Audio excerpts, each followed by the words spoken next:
Assalomu alaykum va rahmatullohi va barakatuh. Yaxshimisizlar do'stlar, charchamasdan yuribsizlarmi? Bugun patent haqida gaplashamiz.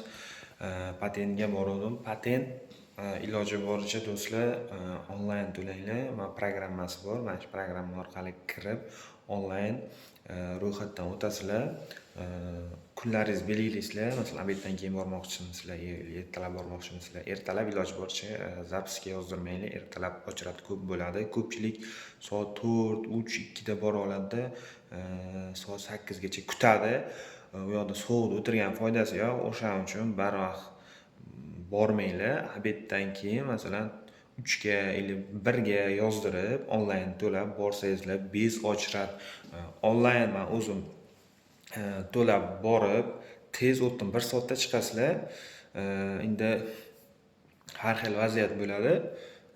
Lekin onlayn вообще удобно.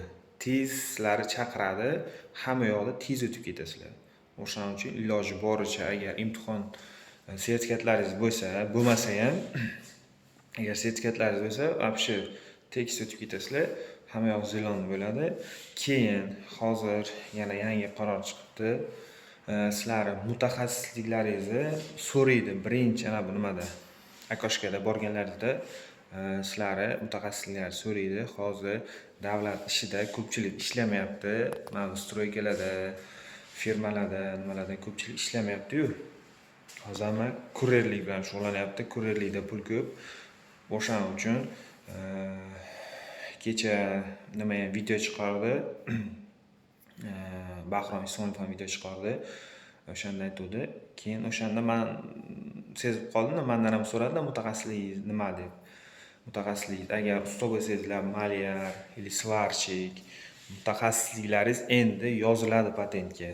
Do'stlar, patentda yoziladi. Sizlar boshqa joyda ishlay olmaysizlar. Agar siz svarchik bo'lsangiz, svarkada ishlay bilasiz. Boshqa joyda masalan tekshiradi. Agar siz kuryer bo'lib ishlasa, может qanaqadir shtraf qo'yishi mumkin. O'shaning uchun do'stlar mutaxassisliklaringizni yozdiringlar. Dvornik bo'lsangiz, dvornik, svarchik bo'lsangiz, svarchik deb aytasizlar. To'g'risini to'g'ri. O'shaning uchun iloji boricha kurerman, kurerda ishlayman deb aytmanglar. Balki qabul qilmasligi mumkin. Shunaqa. Keyin sim kartaga kelsangiz, sim karta bo'yicha ko'pchilik menga savol yozyapti, video chiqara olmayapman. Sim kartani men lekin 2 kunda sim kartani registratsiyadan shu gosuslugadan o'tib, hammasini 2 kunda taxladim. Patent kerak bo'lmaydi, faqat INN, SNELIS kerak bo'ladi. INN, SNELIS bo'lsa, tez anaqa qilasizlar. Birinchi ochiratda siz ana shu ikkita programmani skachat qila olasizlar. Mana goslugan ikkita programmasi bor.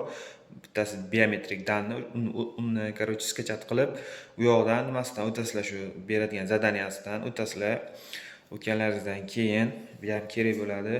Keyin nimaga borasizlar? Sberbankka borasizlar. Sberbank agar ko'pchilik aytadi, yaqinda keldim, Sberbankka kartam yo'q.